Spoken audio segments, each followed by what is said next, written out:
Sebelum ceritanya dimulai, silahkan tulis di kolom komentar dari daerah mana saja teman-teman yang menonton cerita ini. Jangan lupa like dan subscribe agar channel ini bisa semakin berkembang dan bisa mempersembahkan cerita yang lebih menarik lagi. Pagi itu, udara terasa berat dan penuh dengan perpisahan yang tak terucap. Rangga memegang kedua tanganku, tatapannya menyiratkan permohonan maaf yang dalam. Perutku yang membuncit sempurna, rumah bagi calon anak pertama kami, menjadi pusat perhatian di antara kami. Usia kehamilanku sudah memasuki bulan ke-9, hari-hari penantian yang seharusnya terasa mendebarkan kini bercampur dengan sedikit kecemasan karena kepergiannya.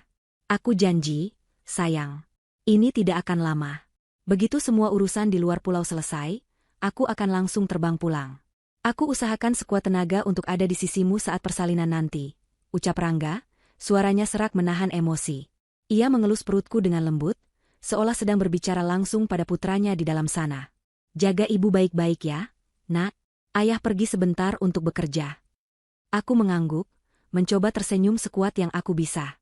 Aku tahu tugas ini penting untuk karirnya, sebuah proyek besar yang tidak bisa ia tinggalkan. Tidak apa-apa, Mas. Aku mengerti. Ada Ibu Sukma dan Mirna yang akan menemaniku. Aku akan baik-baik saja. Mobil kami akhirnya berhenti di depan sebuah rumah yang asri dan terawat. Halamannya dipenuhi tanaman hias yang tertata rapi, dan cat dindingnya yang berwarna krem memberikan kesan hangat dan ramah. Ini adalah rumah Ibu Sukma, ibu mertuaku. Sesuai kesepakatan, aku akan tinggal di sini selama Rangga bertugas. Alasannya logis, agar ada yang menjagaku selama 24 jam penuh menjelang kelahiran. Begitu kami turun dari mobil, pintu depan terbuka. Ibu Sukma dan Mirna, adik iparku, menyambut kami dengan senyum lebar yang terlihat tulus. Mereka langsung memelukku dengan hati-hati, seolah aku adalah barang porselen yang rapuh. Selamat datang, Dania, sayang. Aduh, akhirnya sampai juga. Kami sudah tidak sabar menunggumu, sapa Ibu Sukma. Wajahnya yang keibuan memancarkan kebahagiaan. Lihat, cucu ibu sepertinya sehat sekali di dalam sana. Iya, Mbak. Kamarnya sudah siap. Aku sendiri yang mendekorasinya, timpal Mirna dengan riang. Ia segera mengambil alih tas jinjingku, tidak membiarkanku membawa beban sedikitpun. Rangga terlihat sedikit lebih tenang melihat sambutan hangat keluarganya. Setelah membantu menurunkan koperku dan berbincang sejenak, waktu perpisahan yang sesungguhnya pun tiba. Ia kembali memelukku erat, mencium keningku lama, seolah ingin meninggalkan kekuatannya di sana. Aku titip Dania dan calon cucu ibu, ya, pesannya pada Ibu Sukma.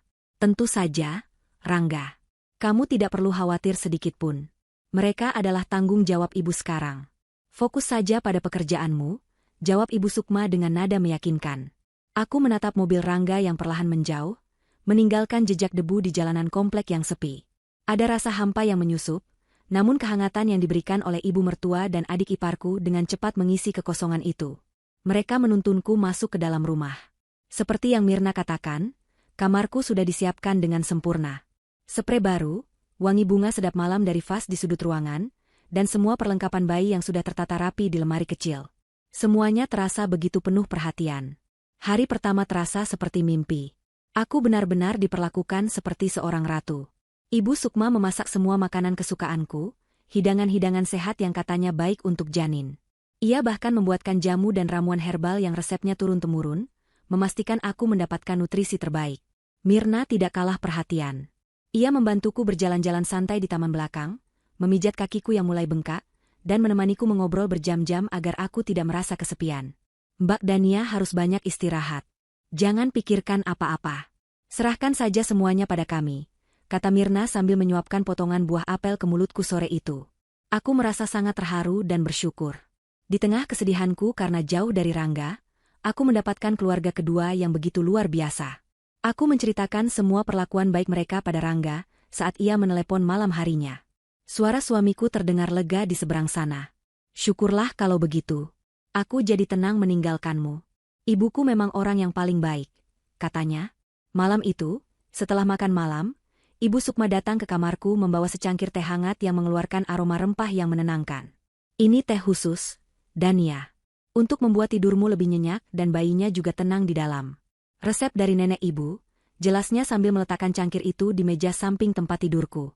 Terima kasih banyak, Bu.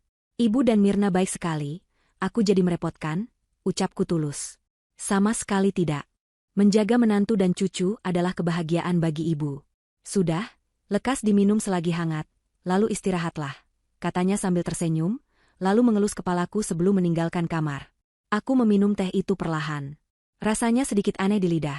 Ada pahit yang tertinggal di antara rasa manis gula batu, tapi aroma rempahnya memang membuat tubuhku terasa rileks. Aku merebahkan diri di ranjang yang empuk, merasakan kantuk yang datang begitu cepat. Aku mengelus perutku, membisikkan ucapan selamat malam pada calon buah hatiku. Biasanya, ia akan merespons dengan tendangan-tendangan kecil yang aktif, seolah ikut menjawab sapaanku. Namun malam ini, setelah aku meminum teh itu, responsnya terasa berbeda. Aku menunggunya bergerak, menepuk-nepuk perutku pelan untuk memancingnya. Ada gerakan, tetapi sangat lemah, seperti sebuah geliatan malas yang hampir tak terasa. Aku mencoba berpikir positif. Mungkin ia hanya sedang tidur sangat nyenyak, karena efek teh penenang yang baru saja kuminum. Aku pun memejamkan mata, membiarkan tubuhku yang lelah terlelap dalam tidur yang dalam, menepis perasaan ganjil yang mulai menyelinap tipis di sudut hatiku. Pagi menjelang dengan sinar matahari yang menerobos masuk melalui celah gorden. Aku terbangun dengan perasaan sedikit pening, sisa dari tidur yang terlalu lelap semalam. Hal pertama yang kulakukan, seperti biasa, adalah menyapa bayiku. Aku meletakkan kedua tangan di atas perutku, menunggu sapaan paginya yang biasa berupa serangkaian gerakan aktif. Namun, yang kurasakan hanyalah keheningan. Perutku terasa tenang, terlalu tenang. Kepanikan mulai merayap di dadaku. Aku mencoba mengubah posisi tidur, miring ke kiri lalu ke kanan, sebuah trik yang biasanya berhasil membuatnya bergerak. Setelah beberapa menit yang terasa seperti selamanya, akhirnya aku merasakan sebuah tendangan kecil. Hanya satu, dan terasa begitu lemah. Aku menghela napas, mencoba meyakinkan diri bahwa semuanya baik-baik saja. Saat sarapan, aku menceritakan kegelisahanku pada Ibu Sukma.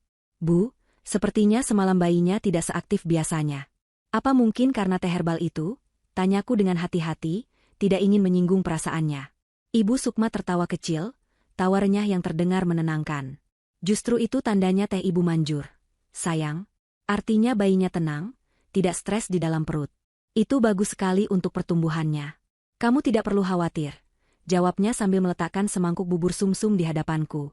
Penjelasannya terdengar masuk akal, dan aku pun kembali merasa tenang. Namun, ketenangan itu tidak bertahan lama. Selama 4 hari berikutnya, pola yang sama terus berulang. Setiap malam aku diberi teh herbal, dan setiap pagi aku terbangun dengan perasaan cemas karena gerakan bayiku yang semakin berkurang. Perhatian dari Ibu Sukma dan Mirna yang pada awalnya terasa menenangkan, kini mulai berubah menjadi sesuatu yang lain. Sesuatu yang terasa mengekang. Hari itu, aku merasa bosan hanya berdiam diri di dalam rumah. Aku ingin berjalan-jalan sebentar di sekitar komplek untuk menghirup udara segar. Saat aku mengutarakan niatku, raut wajah Ibu Sukma langsung berubah. Jangan, Dania. Di luar itu tidak baik untuk ibu hamil tua sepertimu. Banyak debu, banyak orang. Pamali, kata orang tua dulu. Nanti kalau ada apa-apa bagaimana?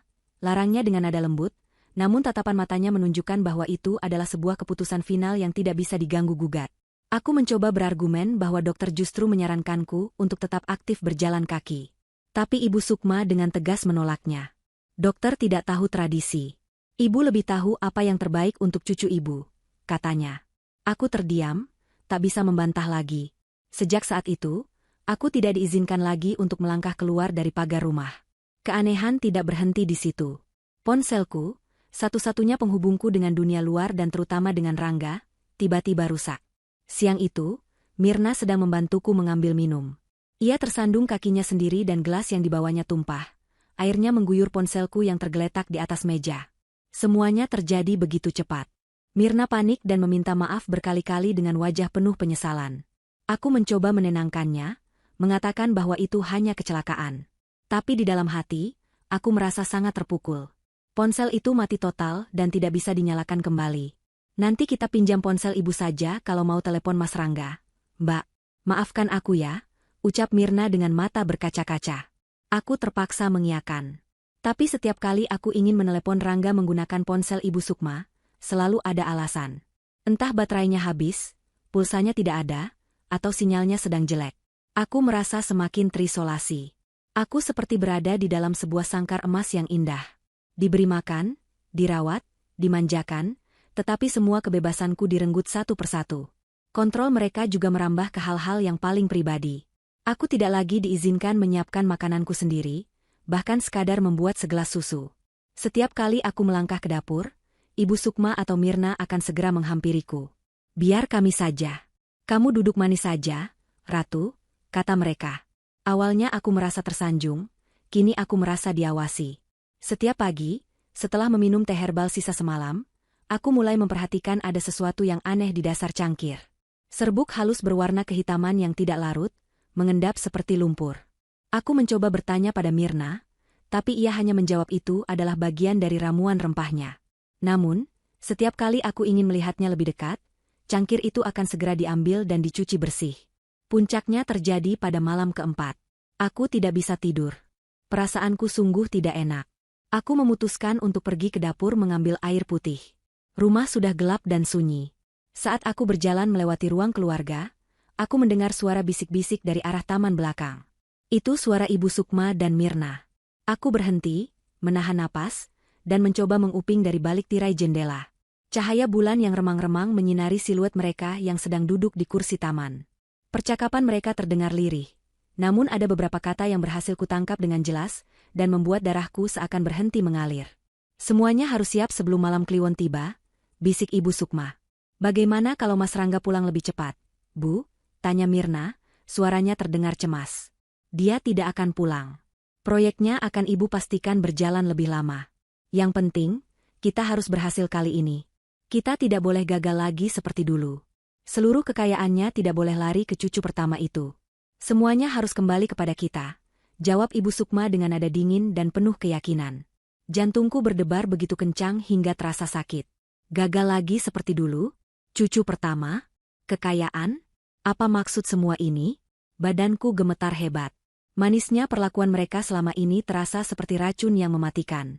Aku segera berbalik badan dan mengendap-endap kembali ke kamar, mengunci pintu dari dalam. Aku duduk di tepi ranjang, memeluk perutku erat-erat. Rasa takut yang luar biasa mencekiku. Aku tidak sedang dirawat. Aku sedang dijebak. Malam itu aku tidak tidur sama sekali. Setiap suara di dalam rumah, entah itu derit kayu atau desau angin di luar, membuatku tersentak. Aku berbaring kaku di tempat tidur, memeluk perutku seolah itu adalah satu-satunya benteng pertahanan yang kumiliki. Kata-kata yang kudengar dari taman belakang terus berputar di kepalaku seperti kaset rusak. Malam Kliwon. Gagal lagi seperti dulu. Kekayaannya tidak boleh lari ke cucu pertama. Semua kepingan teka-teki yang sebelumnya tak berarti kini, menyatu membentuk sebuah gambaran yang mengerikan. Perhatian mereka yang berlebihan bukan lagi sebuah kebaikan, melainkan sebuah metode pengawasan. Makanan dan minuman yang selalu mereka siapkan bukan lagi bentuk kasih sayang, melainkan cara untuk mengontrol apa yang masuk ke dalam tubuhku dan bayiku. Teh herbal dengan serbuk hitam misterius itu, aku yakin, adalah bagian utama dari rencana mereka. Teh itu yang membuat bayiku lemah, yang membuatku tertidur begitu lelap, hingga tak menyadari apapun. Ponselku yang rusak bukan kecelakaan, melainkan cara untuk memutus komunikasiku, untuk mengisolasiku sepenuhnya. Pikiranku melayang pada istri pertama Rangga. Aku tidak pernah mengenalnya, karena ia meninggal dunia akibat pendarahan hebat setelah mengalami keguguran beberapa tahun sebelum aku bertemu Rangga. Rangga jarang membicarakannya, luka itu terlalu dalam baginya. Semua orang mengatakan itu adalah takdir yang malang. Tapi sekarang, ucapan Ibu Sukma, gagal lagi seperti dulu, menggema di telingaku. Jangan-jangan, keguguran itu bukanlah sebuah kecelakaan. Jangan-jangan, itu adalah sebuah kegagalan dari rencana mereka. Pikiran itu begitu mengerikan hingga membuatku mual. Aku menatap sekeliling kamar yang tadinya terasa nyaman. Kini, dindingnya seolah merapat, udaranya terasa pengap, dan setiap sudut gelap tampak menyimpan ancaman. Aku harus keluar dari sini. Aku dan bayiku berada dalam bahaya besar. Tapi bagaimana caranya? Aku tidak punya ponsel. Aku tidak diizinkan keluar. Setiap gerak-gerikku diawasi. Aku merasa seperti seekor lalat yang terperangkap di jaring laba-laba, dan sang laba-laba sedang menunggu waktu yang tepat untuk menerkam. Ketika pagi tiba, aku harus mengerahkan seluruh kekuatan mentalku untuk bersikap normal. Aku keluar dari kamar dengan senyum palsu yang terasa kaku di bibir. Aku menyapa Ibu Sukma dan Mirna yang sedang menyiapkan sarapan di dapur. "Pagi, Bu, Mirna." "Wah, wangi sekali masakannya," sapaku, berusaha agar suaraku tidak terdengar gemetar. "Pagi, sayang." "Tentu saja, ini ibu buatkan nasi tim ayam khusus untukmu. Biar cucu ibu dapat gizi terbaik. Balas Ibu Sukma, senyumnya masih sama ramahnya seperti hari-hari sebelumnya. Tapi kini, aku bisa melihat sesuatu yang lain di balik senyum itu. Sesuatu yang dingin dan penuh perhitungan. Aku duduk di meja makan dan memaksa diriku untuk menelan nasi tim itu. Setiap suap terasa seperti pasir di mulutku. Aku takut makanan itu sudah dicampur sesuatu. Tapi aku harus memakannya. Aku tidak boleh menimbulkan kecurigaan. Aku harus menunggu kesempatan, sekecil apapun, untuk melarikan diri atau setidaknya meminta bantuan. Kesempatan itu datang tanpa kuduga pada sore harinya.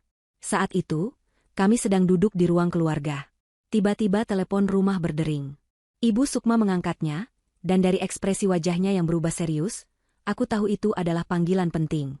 Ia berbicara dengan suara pelan, menyebut-nyebut soal investasi dan transfer uang. Sementara itu, Mirna yang sedang asyik menonton televisi tiba-tiba berteriak. Astaga, Bu, sinetron kesukaanku sudah mulai. Aku nonton di kamar saja ya, biar tidak terganggu. Serunya sambil berlari kecil menuju kamarnya. Dalam sekejap, aku sendirian di ruang keluarga. Ibu Sukma masih sibuk dengan teleponnya di ruang sebelah, dan Mirna sudah menghilang di kamarnya. Inilah kesempatanku. Jantungku berdebar kencang. Dengan gerakan sepelan mungkin, aku bangkit dari sofa dan berjalan menuju pintu depan. Aku tidak berani membukanya, terlalu berisiko. Pikiranku langsung tertuju pada teras samping yang terhubung dengan pagar pembatas ke rumah sebelah. Rumah tetangga yang selama ini hanya kulihat dari jauh. Aku melangkah ke teras samping, bersembunyi di balik pot-pot tanaman besar. Dari sini, aku bisa melihat seorang ibu-ibu parubaya sedang menyiram tanaman di halaman rumahnya. Wajahnya terlihat teduh, namun sorot matanya tajam. Ia seperti merasakan kehadiranku, karena tiba-tiba ia menoleh dan pandangan kami bertemu. Aku membeku di tempat. Wanita itu, yang kemudian ku ketahui bernama Ibu Ambar, tidak menunjukkan ekspresi terkejut. Ia hanya menatapku lekat-lekat selama beberapa detik. Lalu, dengan gerakan yang hampir tak terlihat, ia meletakkan selang airnya dan berjalan mendekati pagar bambu yang menjadi pembatas antara rumah kami. Ia memberi isyarat dengan tangannya, memintaku untuk mendekat. Keraguan sempat melandaku. Bagaimana jika ia sama saja dengan Ibu Sukma?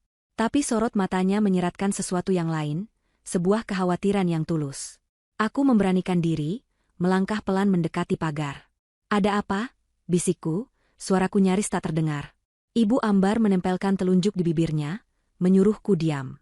Ia menoleh sekilas ke arah rumahku, memastikan tidak ada yang melihat. Lalu, ia menatapku lagi, matanya menyeratkan urgensi yang membuat bulu kuduku berdiri. Jangan tinggal di sini, bisiknya dengan suara rendah dan cepat. Rumah ini tidak aman untukmu dan bayimu. Dengar, aku tidak bisa menjelaskan banyak sekarang.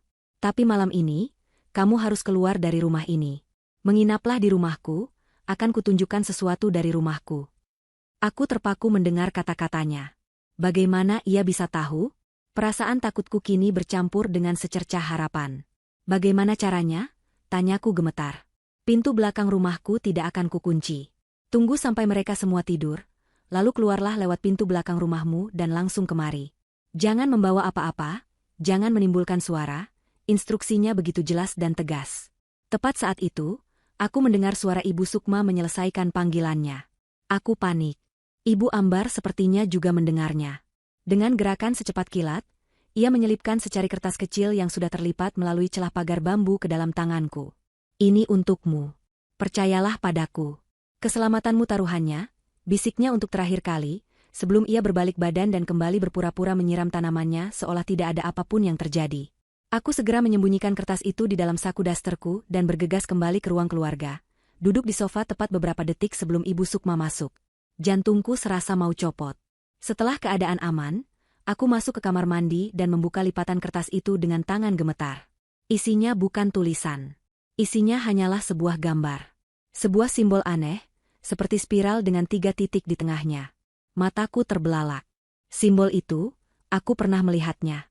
Saat aku sedang membersihkan kamar di hari kedua, aku tidak sengaja melihat simbol yang persis sama terukir samar menggunakan kapur di bawah kolong tempat tidurku. Kembali ke dalam kamar, aku mengunci pintu dengan dalih ingin tidur siang. Kenyataannya, pikiranku sedang berperang hebat.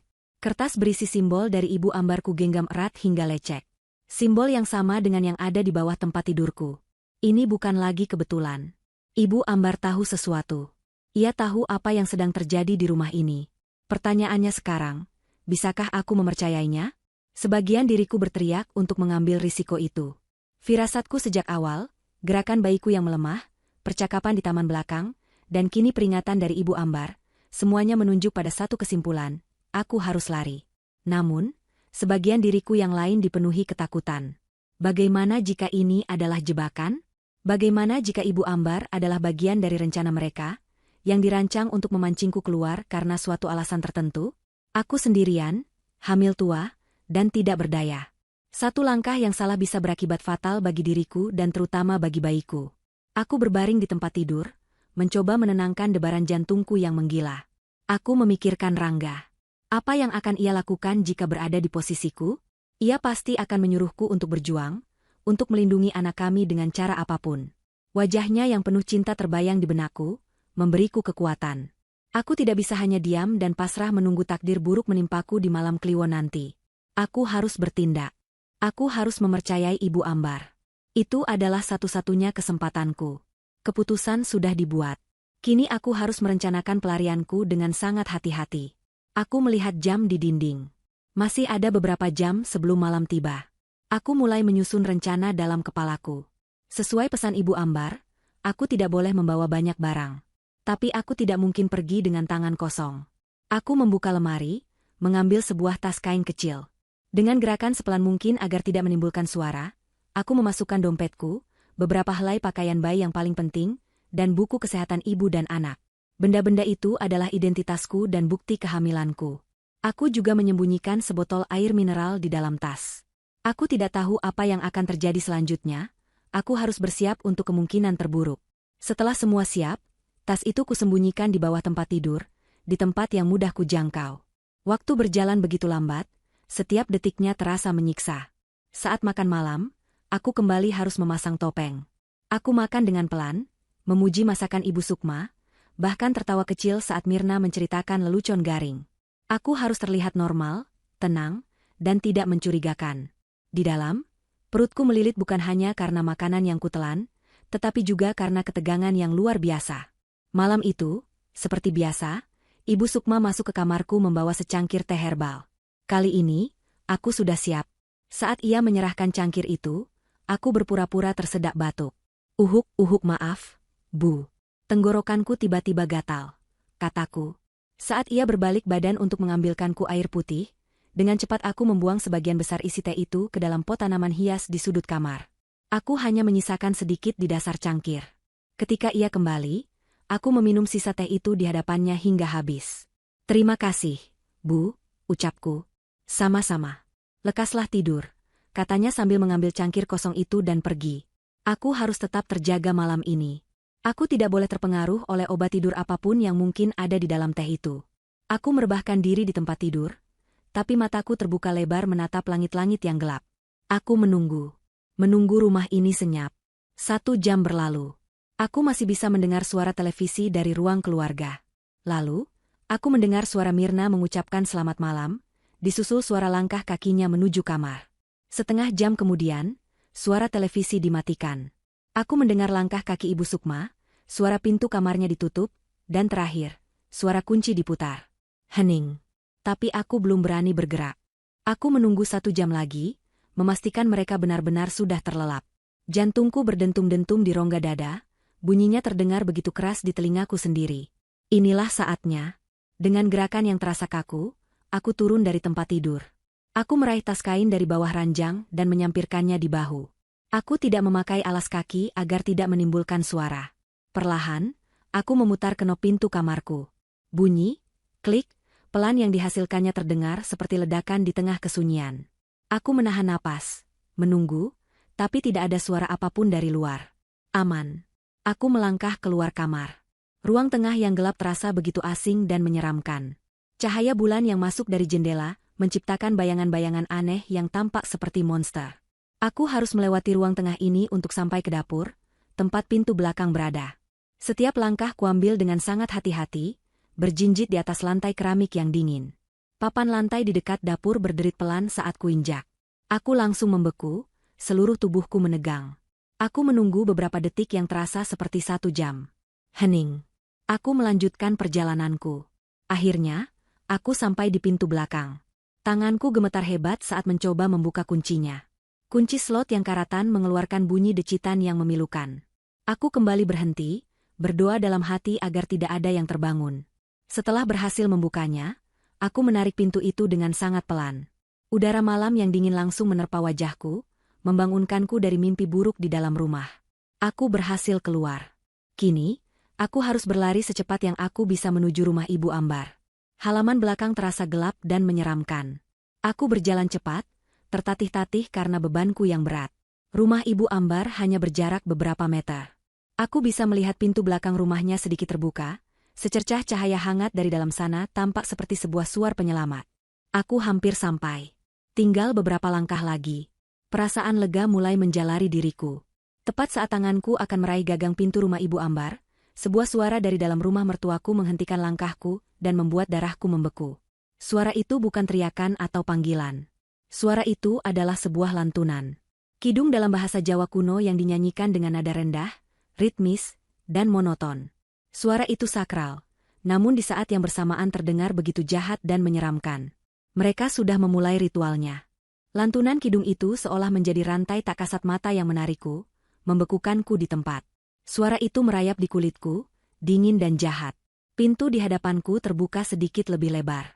Sosok Ibu Ambar muncul, wajahnya tegang. Tanpa sepatah kata pun, ia meraih lenganku dan menarikku masuk ke dalam kehangatan rumahnya yang remang-remang, lalu menutup pintu di belakang kami dengan sangat pelan namun rapat, meredam suara kidung mengerikan itu. Cepat, ke atas. Kamu harus melihatnya sendiri agar kamu percaya, bisik Ibu Ambar. Suaranya terdengar mendesak, dipenuhi campuran antara kasihan dan kemarahan yang tertahan. Ia menuntunku menaiki tangga kayu menuju lantai 2. Setiap langkah terasa berat, seolah kakiku terbuat dari timah.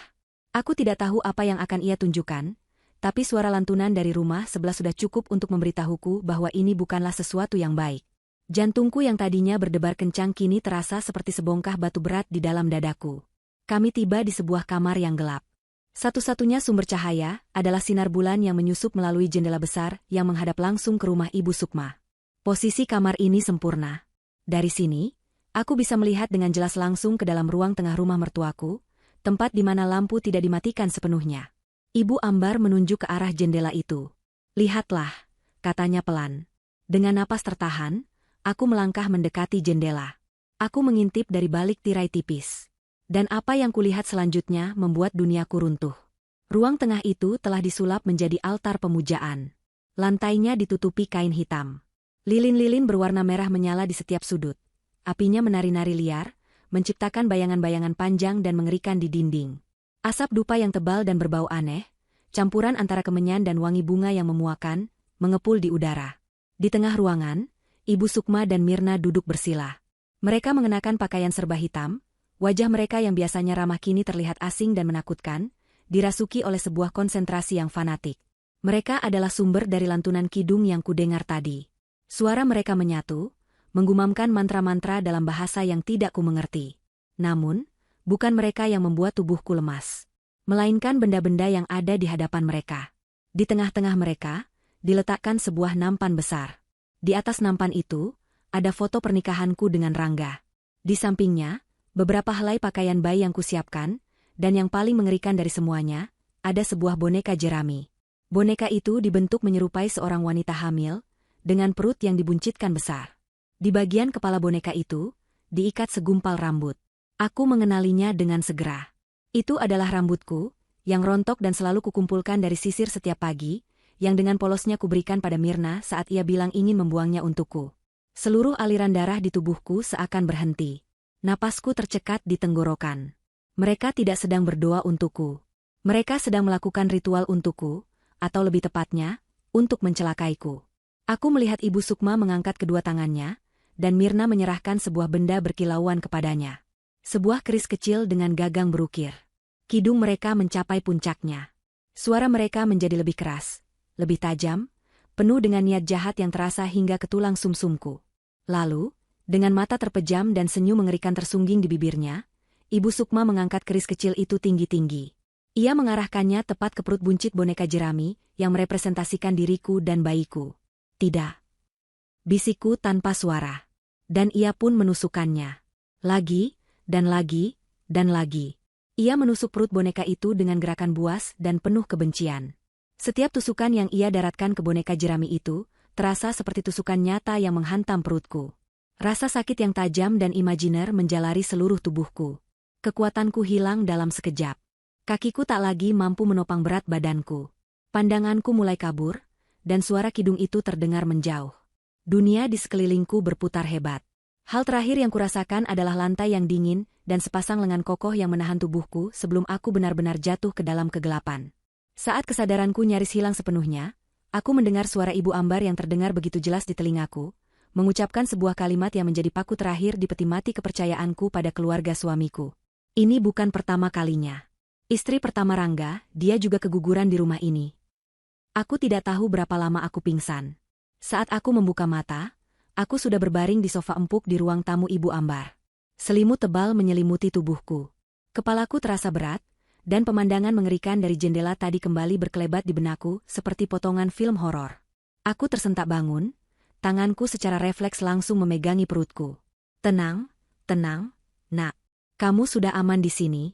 Minumlah dulu, suara Ibu Ambar yang lembut menyadarkanku. Ia menyodorkan segelas air hangat ke arahku. Tanganku masih gemetar hebat saat menerima gelas itu. Aku meminumnya dengan susah payah, kerongkonganku terasa kering dan sakit. Setelah beberapa teguk, aku menatap Ibu Ambar. Mataku pasti memancarkan ribuan pertanyaan yang tak sanggup kuucapkan. Ibu Ambar sepertinya mengerti. Ia duduk di kursi di samping sofa, tatapannya penuh dengan simpati. Aku tahu kamu pasti bingung dan ketakutan. Aku akan menceritakan semua yang aku tahu, katanya. Ia menarik napas panjang, seolah sedang mengumpulkan kekuatan untuk membongkar sebuah rahasia kelam yang sudah lama ia simpan. Keluarga Sukma, tetanggaku itu, tidak seperti kelihatannya. Di luar mereka terlihat terpandang dan baik hati, tapi di dalam, mereka busuk. Semuanya berpusat pada obsesi Sukma terhadap harta dan kemakmuran. Sejak dulu, lanjutnya, Sukma selalu percaya pada hal-hal mistis. Ia percaya bahwa garis keturunan keluarganya memiliki semacam wahyu, kekayaan. Dan ia sangat paranoid bahwa wahyu itu bisa dicuri atau pindah ke orang lain. Terutama, ia percaya bahwa cucu pertama dari anak laki-laki satu-satunya, Rangga, akan menyedot semua keberuntungan dan kekayaan keluarga untuk dirinya sendiri. Aku mendengarkan dengan napas tertahan. Penjelasan itu begitu tidak masuk akal, begitu gila, tapi entah kenapa sangat cocok dengan apa yang kulihat dengan mata kepalaku sendiri. Beberapa tahun yang lalu, saat Rangga masih menikah dengan istri pertamanya, Alisa. Alisa adalah gadis yang baik, sama sepertimu. Saat ia hamil besar dan tinggal di rumah itu, aku sudah merasakan ada yang tidak beres. Sukma terlihat sangat manis, tapi matanya selalu mengawasi Alisa dengan tatapan aneh. Aku sering mencium bau dupa dan kemenyan aneh dari rumah mereka pada malam tengah malam tertentu. Ibu Ambar berhenti sejenak, matanya menerawang ke masa lalu. Lalu suatu malam, ambulans datang. Mereka bilang Alisa mengalami pendarahan hebat dan keguguran. Semua orang bersimpati, mengatakan itu adalah musibah. Tapi aku melihat wajah Sukma malam itu. Di wajahnya tidak ada kesedihan. Yang ada hanyalah kelegaan yang ganjil, dan sedikit kekecewaan. Seolah rencananya tidak berjalan sesuai harapan. Sejak saat itu, aku tahu. Aku tahu mereka telah melakukan sesuatu pada Alisa dan bayinya. Air mataku mulai mengalir tanpa bisa kutahan. Jadi Alisa, nasib malang yang menimpanya bukanlah takdir. Kenapa ibu tidak melapor? Tanyaku dengan suara parau. Ibu Ambar menatapku dengan tatapan sedih. Apa buktinya? Nak, aku hanya seorang tetangga dengan kecurigaan. Aku tidak melihat apa-apa secara langsung. Jika aku melapor, aku hanya akan dianggap gila atau pengadu domba. Mereka akan dengan mudah menyangkal semuanya. Aku tidak punya kekuatan untuk melawan mereka saat itu. Tapi kali ini berbeda. Lanjutnya, suaranya kini terdengar lebih tegas. Saat aku melihatmu datang, dengan perut sebesar itu, aku tahu mereka akan mengulanginya lagi. Aku sudah mengawasi rumah itu setiap hari. Aku melihat Mirna menaburkan sesuatu di pot tanamanmu, aku melihat mereka membakar dupa di tengah malam. Puncaknya sore tadi, saat aku melihatmu di teras, aku tahu aku tidak punya banyak waktu. Aku harus bertindak, dengan atau tanpa bukti kuat. Setidaknya aku harus menyelamatkanmu lebih dulu. Penjelasan Ibu Ambar membuat semua kepingan teka-teki itu jatuh pada tempatnya. Teh herbal dengan serbuk hitam itu, Pastilah ramuan untuk melemahkan janinku. Larangan untuk keluar rumah. Ponsel yang dirusak. Semuanya adalah bagian dari rencana mereka untuk memuluskan ritual pesugihan mereka di malam Kliwon ini. Mereka ingin mengorbankan cucu mereka sendiri demi sebuah kepercayaan sesat tentang kekayaan. Rasa takutku kini bercampur dengan amarah yang meluap-luap. Aku menghabiskan sisa malam itu di sofa Ibu Ambar. Aku tidak bisa tidur.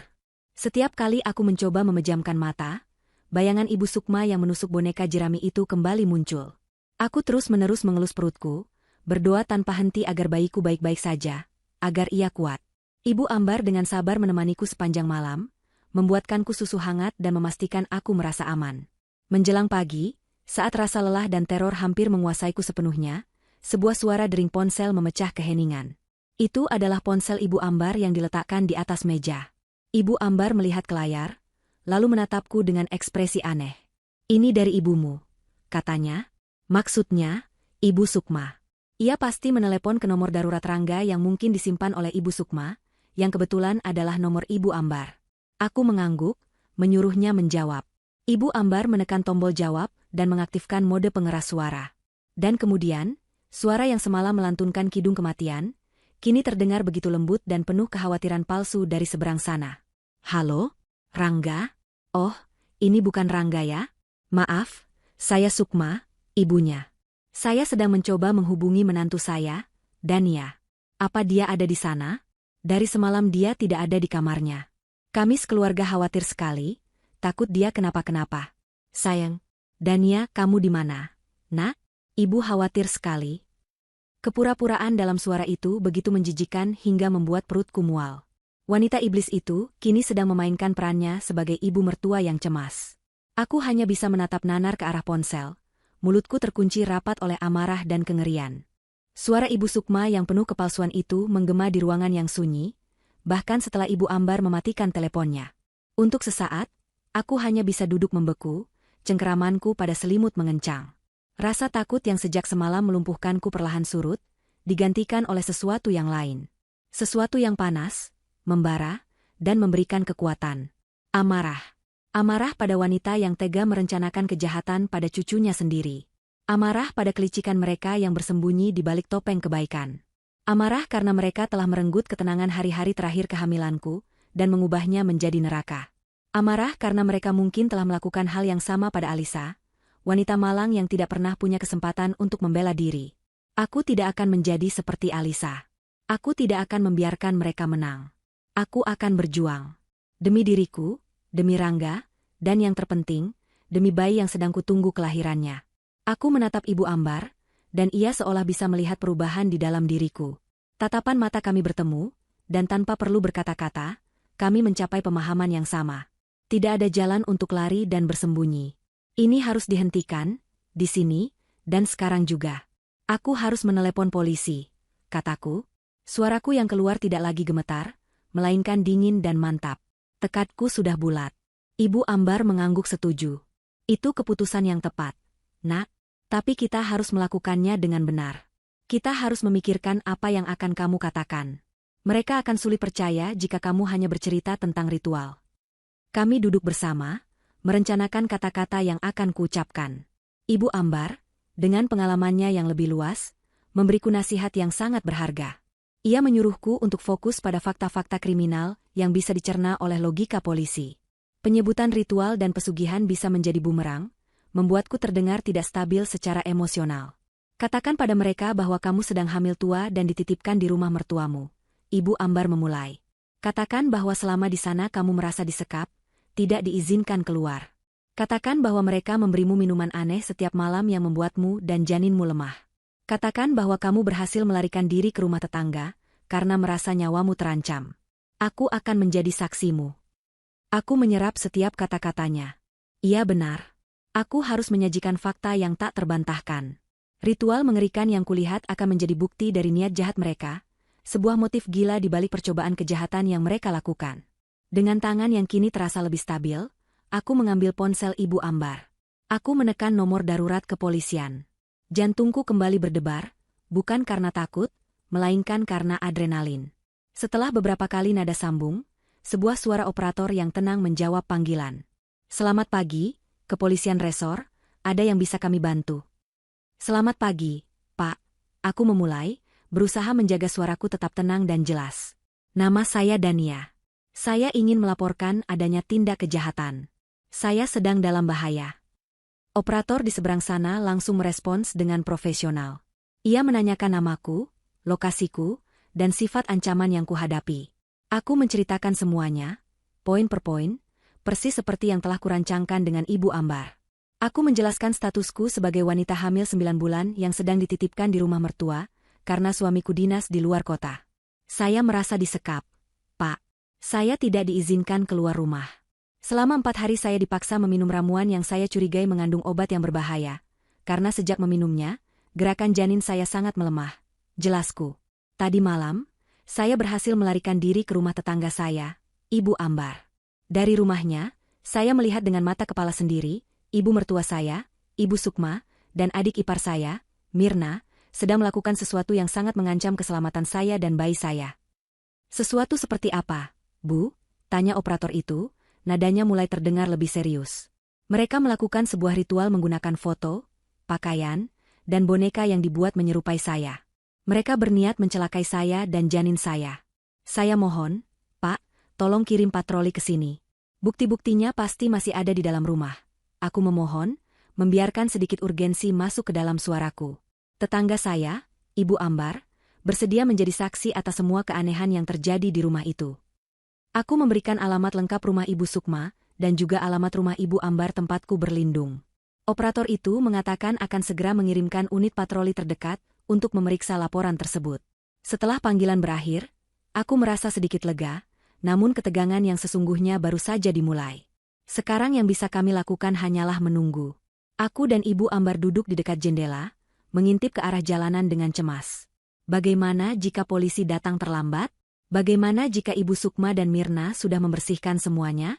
Bagaimana jika polisi tidak mempercayaiku? Ribuan kemungkinan buruk berkelebat di kepalaku.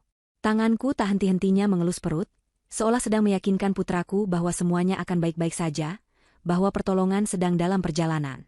Di tengah penantian yang menyiksa itu, sebuah getaran singkat terasa dari ponsel Ibu Ambar yang kupegang. Sebuah pesan masuk. Jantungku mencelos saat melihat nama pengirimnya di layar. Mas Rangga.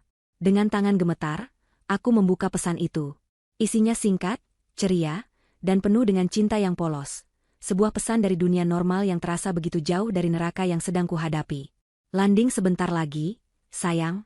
Nggak sabar ketemu kamu dan jagoan kita. Aku langsung ke rumah ibu ya. I love you. Air mataku langsung tumpah. Rangga akan segera pulang. Ia akan pulang ke sebuah pemandangan yang tak pernah ia bayangkan. Ia akan pulang dan menemukan bahwa ibu dan adik yang sangat ia hormati adalah monster berhati iblis. Aku menangis tanpa suara. Bukan hanya karena takut, tapi juga karena patah hati untuk suamiku, untuk keluarga kami yang akan hancur lebur oleh pengkhianatan yang paling keji ini. Tidak lama setelah pesan dari Rangga masuk, deru sirene yang samar-samar terdengar dari kejauhan mulai mendekat. Suara itu adalah musik termerdu yang pernah kudengar. Sebuah mobil patroli polisi akhirnya berbelok ke jalan komplek kami yang sepi, dan berhenti tepat di depan rumah Ibu Sukma. 2 orang petugas polisi berseragam turun dari mobil, langkah mereka tegap dan penuh wibawa. Aku dan Ibu Ambar mengamati semuanya dari balik tirai jendela, jantung kami berdebar kencang seirama. Ini adalah momen kebenaran. Salah satu petugas berjalan menuju gerbang dan menekannya. Beberapa saat kemudian, pintu depan terbuka. Sosok Ibu Sukma muncul. Dari kejauhan pun, aku bisa melihat aktingnya yang luar biasa. Begitu melihat polisi, ia langsung memasang ekspresi kaget yang diikuti dengan wajah cemas dan panik. Ia menempelkan kedua tangan di pipinya, seolah baru saja mengalami tragedi. Kami tidak bisa mendengar percakapannya, tapi kami bisa melihat gestur tubuhnya yang meyakinkan. Ia menunjuk-nunjuk ke sekeliling, menggelengkan kepalanya dengan sedih, sesekali mengusap matanya seolah sedang menangis. Ia sedang memainkan perannya sebagai ibu mertua yang kebingungan dan patah hati, karena menantunya yang sedang hamil tua tiba-tiba menghilang. Mirna kemudian muncul di belakangnya, ikut memasang wajah sedih yang sama. Petugas polisi itu terlihat mendengarkan dengan saksama, sesekali mencatat di buku kecilnya. Aku mulai merasa takut. Akting Ibu Sukma begitu sempurna. Bagaimana jika polisi termakan oleh kebohongannya? Bagaimana jika mereka hanya akan mencatat laporan orang hilang dan kemudian pergi? Sekarang saatnya, Nak, bisik Ibu Ambar, seolah bisa membaca pikiranku. Kita harus keluar dan menunjukkan diri. Mengambil napas dalam-dalam untuk mengumpulkan seluruh keberanianku, aku mengangguk. Dengan Ibu Ambar yang berjalan di sisiku, memberiku kekuatan, kami membuka pintu depan rumahnya dan melangkah keluar.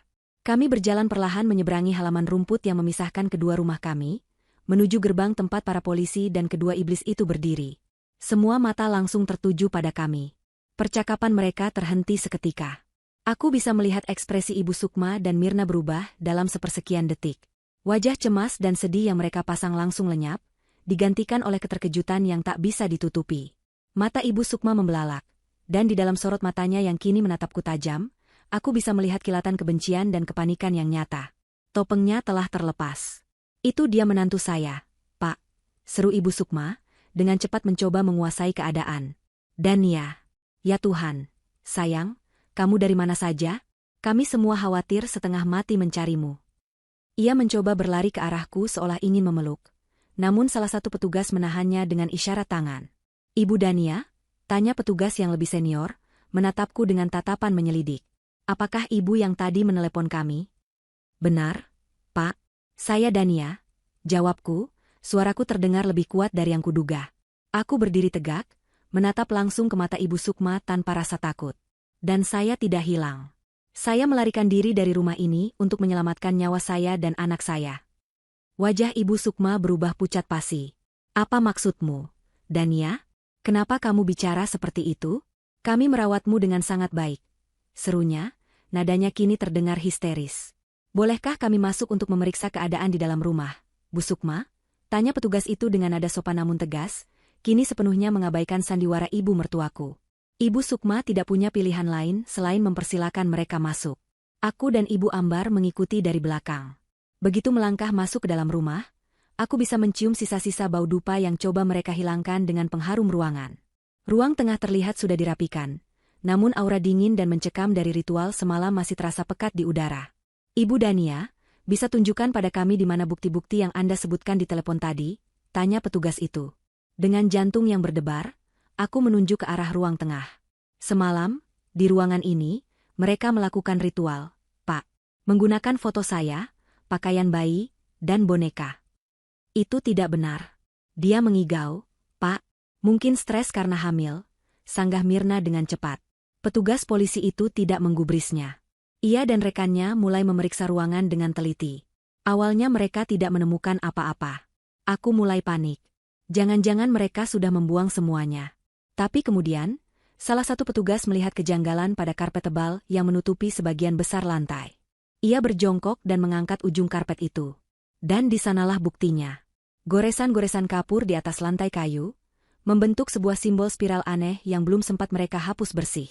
Simbol yang sama dengan yang ada di bawah tempat tidurku, dan di kertas dari Ibu Ambar. Bisa jelaskan ini apa, Bu Sukma? Tanya petugas itu dengan dingin. Ibu Sukma dan Mirna terdiam, wajah mereka kehabisan darah. Perhatian petugas itu kemudian tertuju pada sebuah lemari kayu antik di sudut ruangan. Tolong buka lemari ini, perintahnya. Itu hanya lemari biasa. Isinya pajangan tua, jawab Ibu Sukma gemetar. Petugas itu tidak mempercayainya. Ia mencoba membukanya, tetapi terkunci. Tanpa ragu, ia memberi isyarat pada rekannya, dan bersama-sama mereka membongkar paksa pintu lemari itu.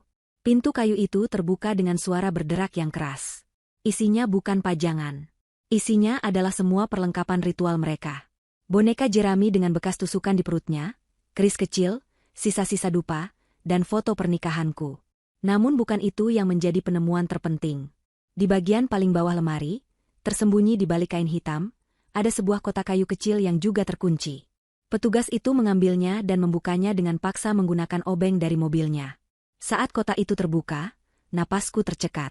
Di dalamnya, tersimpan sebuah foto seorang wanita yang tersenyum manis, Alisa. Di samping foto itu, ada sepasang sepatu bayi mungil yang sudah menguning karena waktu, dan segumpal rambut hitam yang diikat dengan benang merah. Itu adalah paku terakhir di peti mati mereka. Bukti tak terbantahkan bahwa kejahatan ini sudah pernah mereka rencanakan sebelumnya. Saat kotak kayu itu terbuka, keheningan yang mencekam menyelimuti ruang tengah. Semua mata tertuju pada isinya yang mengerikan. Foto Alisa yang tersenyum, sepasang sepatu bayi, dan gumpalan rambut itu bukan lagi sekadar benda. Mereka adalah nisan bisu dari sebuah kejahatan masa lalu, sebuah bukti fisik dari niat jahat yang telah bersemayam di rumah ini sejak lama. Udara terasa berat, seolah arwah Alisa sendiri hadir di ruangan itu, menuntut keadilan yang telah lama tertunda. Ibu Sukma mengeluarkan suara seperti erangan tertahan, suara binatang yang terluka dan terpojok. Wajahnya yang pucat kini berubah menjadi keabuan. Ia menatap isi kotak itu dengan mata terbelalak, seolah melihat hantu. Seluruh energi jahat dan kepercayaan dirinya yang angkuh luruh dalam sekejap, meninggalkannya sebagai sosok wanita tua yang rapuh dan kalah. Itu bukan apa-apa, desisnya, suaranya bergetar hebat. Itu hanya kenang-kenangan. Alisa adalah menantuku, aku menyayanginya. Tapi kebohongannya kini terdengar begitu hampa dan menyedihkan. Tidak ada seorang pun di ruangan itu yang mempercayainya. Mirna, di sisi lain, bereaksi dengan cara yang berbeda. Ia tidak mencoba menyangkal. Ia hanya menatap kosong ke arah kotak itu, dan kemudian tubuhnya mulai gemetar hebat. Ia mundur selangkah, lalu 2 langkah, menjauh dari ibunya seolah wanita itu adalah sumber wabah penyakit. "Cukup, Bu," bisik Mirna, suaranya nyaris tak terdengar. "Sudah cukup." Petugas polisi yang senior itu dengan hati-hati menutup kembali kotak kayu itu. Ia menatap Ibu Sukma dan Mirna dengan tatapan dingin yang tak menyisakan ruang untuk belas kasihan. "Ibu Sukma dan Anda, Nona Mirna, Anda kami tahan untuk dimintai keterangan lebih lanjut atas dugaan percobaan pembunuhan berencana dan pengancaman," katanya dengan nada formal yang tegas. "Anda berhak untuk diam. Apapun yang Anda katakan bisa dan akan digunakan untuk melawan Anda di pengadilan." Kata-kata itu, kalimat standar yang sering terdengar di film-film, kini menjadi kenyataan yang menghantam mereka dengan kekuatan penuh. Rekan petugas itu mengeluarkan 2 pasang borgol. Saat itulah, Ibu Sukma seakan tersadar dari kelumpuhannya. Sesuatu di dalam dirinya patah. Kewarasannya yang tipis terkoyak, dan monster yang selama ini bersembunyi di baliknya akhirnya keluar dengan kekuatan penuh. "Tidak. Kalian tidak bisa melakukan ini padaku," jeritnya melengking, suaranya memekakkan telinga. Ia tidak lagi mencoba berakting. Matanya memerah, menyala dengan kebencian murni yang kini ia arahkan sepenuhnya kepadaku. "Ini semua gara-gara kamu, perempuan sialan. Pembawa sial. Kamu datang ke keluarga kami untuk mencuri segalanya. Sama seperti perempuan sebelum kamu. Kalian semua sama saja, hanya menginginkan harta putraku." Ia meronta-ronta dengan buas saat petugas mencoba memborgol tangannya. Ia menendang, mencakar, dan memekikan kata-kata kutukan yang paling keji. Seluruh citra keibuannya yang agung dan terhormat hancur berkeping-keping, menampakkan wujud aslinya yang penuh iri, dengki, dan keserakahan. Aku mundur selangkah, memeluk perutku untuk melindungi bayiku dari energi negatif yang begitu pekat. Ibu Ambar berdiri di depanku, menjadi perisai. Di tengah kekacauan itu, sebuah mobil sedan berhenti dengan decitan ban yang keras di depan rumah. Pintu mobil terbuka dengan kasar. Sosok yang keluar dari mobil itu adalah Rangga. Wajahnya terlihat lelah karena perjalanan, namun ada senyum bahagia di bibirnya, senyum seorang calon ayah yang tidak sabar bertemu keluarganya. Senyum itu membekus ketika saat ia melihat pemandangan di depan matanya. Mobil polisi, 2 petugas yang sedang bergelut dengan ibunya yang menjerit-jerit, dan aku yang berdiri di teras dengan wajah basah oleh air mata, didampingi oleh tetangga kami. "Ada apa ini?" Suara Rangga terdengar bingung. Ia melangkah masuk, matanya bergerak liar, mencoba memahami situasi yang mustahil ini. "Dania? Ibu? Apa yang terjadi?" Saat melihat putranya, jeritan Ibu Sukma berubah menjadi tangisan yang dibuat-buat. "Rangga, anakku, tolong Ibu. Lihat apa yang perempuan ini lakukan pada kita. Dia memfitnah ibumu sendiri. Dia menuduh kita ingin mencelakainya." Raungnya, mencoba memainkan kartu terakhirnya sebagai seorang ibu yang teraniaya. Rangga menatapku, lalu pada ibunya, lalu kembali padaku. Di matanya, aku bisa melihat kebingungan dan rasa sakit yang luar biasa. Ia berjalan ke arahku. "Dania, jelaskan padaku. Ini semua pasti salah paham, kan?" tanyanya, suaranya bergetar, memohon agar aku mengatakan bahwa semua ini hanyalah mimpi buruk. Aku tidak sanggup berkata-kata. Aku hanya bisa menggelengkan kepala, air mataku kembali mengalir deras. Ibu Ambar yang akhirnya angkat bicara. "Lebih baik kamu melihatnya sendiri, Nak Rangga. Lihatlah apa yang telah disiapkan oleh ibu dan adikmu untuk menyambut kelahiran cucu mereka," katanya dengan nada datar namun penuh makna. Ia menunjuk ke arah ruang tengah, di mana semua bukti kejahatan itu masih tergeletak. Rangga melangkah ragu ke dalam. Ia melihat simbol kapur di lantai. Ia melihat lemari yang terbongkar. Matanya terpaku pada boneka jerami, keris kecil, dan fotoku. Lalu, pandangannya jatuh pada kotak kayu yang terbuka. Ia berjongkok, tangannya yang gemetar meraih foto Alisa. Saat itulah aku melihat suamiku hancur. Suara isak tangis yang tertahan keluar dari tenggorokannya. Punggungnya berguncang hebat. Kenangan akan istri pertamanya, rasa sakit dari kehilangan yang ia kira adalah takdir, kini kembali dengan kebenaran yang 1000 kali lebih menyakitkan. Itu bukan takdir. Itu adalah pembunuhan yang direncanakan oleh ibunya sendiri. Ibu, bisiknya lirih, suaranya pecah. Ia berbalik, menatap Ibu Sukma yang kini sudah berhasil diborgol. Tatapannya bukan lagi tatapan seorang anak yang bingung, melainkan tatapan seorang pria yang dikhianati dengan cara yang paling brutal. Apa yang sudah ibu lakukan? Melihat tatapan putranya, Ibu Sukma tahu ia telah kalah. Tidak ada lagi simpati di mata Rangga, hanya ada kebencian dan rasa jijik. Dia pantas mendapatkannya. Mereka semua pantas mendapatkannya. Pekiknya putus asa. Rangga tidak menjawab. Ia hanya berjalan melewatiku, menarikku ke dalam pelukannya yang erat dan protektif. Ia membenamkan wajahnya di bahuku, tubuhnya masih berguncang. Maafkan aku, Dania, maafkan aku, isaknya berkali-kali. Saat para petugas menggiring Ibu Sukma dan Mirna keluar dari rumah, menuju mobil patroli, Mirna yang sejak tadi hanya diam membeku tiba-tiba berhenti. Ia menatap Rangga dan aku. Wajahnya kosong, tapi matanya dipenuhi air mata penyesalan yang dalam. Bukan hanya Alisa, Mas, ucapnya dengan suara patah-patah. Sebelumnya, ada lagi yang lain. Kejahatan ibu, jauh lebih banyak dari yang kita tahu. Pengakuan terakhir itu menggantung di udara, menjadi penutup yang mengerikan dari drama hari itu. Pintu mobil patroli dibanting menutup, membungkam jeritan dan tangisan mereka. Sirene kembali meraung, membawa pergi 2 sosok yang pernah menjadi keluarga bagi kami, meninggalkan kami berdua di tengah puing-puing kehancuran dan pengkhianatan, dengan sebuah rahasia kelam baru yang bahkan lebih mengerikan dari yang bisa kami bayangkan. 1 bulan berlalu sejak hari yang mengerikan itu. Waktu berjalan lambat, setiap harinya diisi dengan proses hukum yang menguras emosi dan pemberitaan media yang tak henti-hentinya. Rumah Ibu Sukma telah disegel dengan garis polisi, menjadi monumen bisu dari kejahatan yang tersembunyi di baliknya. Kami pindah ke sebuah rumah kontrakan kecil yang sederhana, berusaha menata kembali hidup kami dari nol, jauh dari kenangan buruk yang menghantui setiap sudut kota itu. Rangga adalah pilar kekuatanku. Ia menemaniku melewati setiap mimpi buruk, setiap serangan panik, dan setiap pemeriksaan di kantor polisi. Aku melihatnya berjuang melawan rasa sakit dan pengkhianatan yang merobek-robek jiwanya. Ia harus menerima kenyataan bahwa ibu yang ia puja adalah seorang pembunuh berdarah dingin dan adik yang ia sayangi adalah kaki tangannya. Ia memutuskan hubungan dengan seluruh keluarga besarnya, yang ternyata sebagian besar tahu atau setidaknya menaruh curiga pada kelakuan Ibu Sukma namun, memilih untuk diam demi menjaga nama baik keluarga. Di tengah badai itu, ikatan kami justru menjadi semakin kuat, ditempa oleh kesedihan dan dipererat oleh janji untuk saling melindungi. Ibu Ambar menjadi malaikat pelindung kami. Ia tidak pernah absen mengunjungi kami, membawakan makanan, atau sekadar duduk menemaniku saat Rangga harus mengurus berkas-berkas di kejaksaan. Ia menjadi sosok ibu yang sesungguhnya bagiku, memberikan kehangatan dan nasihat tanpa pamrih.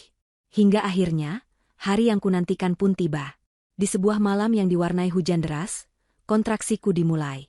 Dengan ditemani Rangga yang tak pernah melepas genggaman tanganku, aku berjuang selama berjam-jam. Dan saat fajar pertama menyingsing, diiringi tangisan pertama yang membelah keheningan ruang persalinan, putra kami lahir ke dunia. Ia sehat, kuat, dan sempurna. Saat perawat meletakkannya di dadaku, aku menangis. Bukan tangis kesedihan, melainkan tangis kelegaan, kebahagiaan, dan kemenangan. Kami berhasil. Kami telah melewati badai tergelap, dan kini kami memegang pelangi kami. Kehadiran putra kami, yang kami beri nama Arka, yang berarti cahaya pelindung, menjadi titik balik bagi kami. Ia adalah fajar harapan kami yang baru.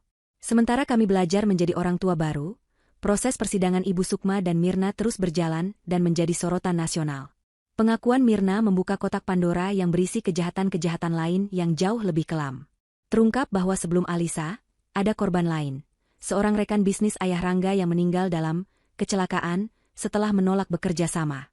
Ibu Sukma adalah dalang di baliknya, menggunakan racun yang sama liciknya dengan ritual yang ia siapkan untukku.